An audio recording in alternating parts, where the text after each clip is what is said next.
Džiko, a je ti razumeo nešto u životu ovo dole gore?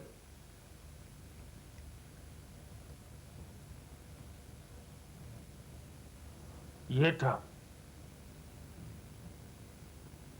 Šta ti razumeo? Da je gore kad ti dole. A meni je mnogo bolje kad sam dole. Pa da to, Diko.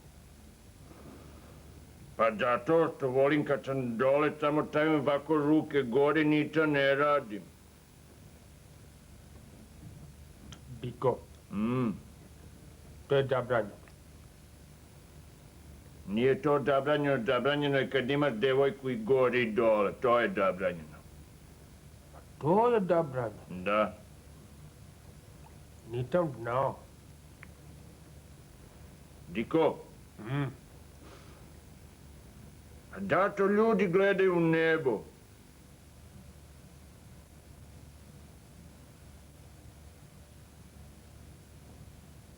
Možda zato to je daleko, Diko. Da, daleko. Diko? Ti i ja te dobro sladimo.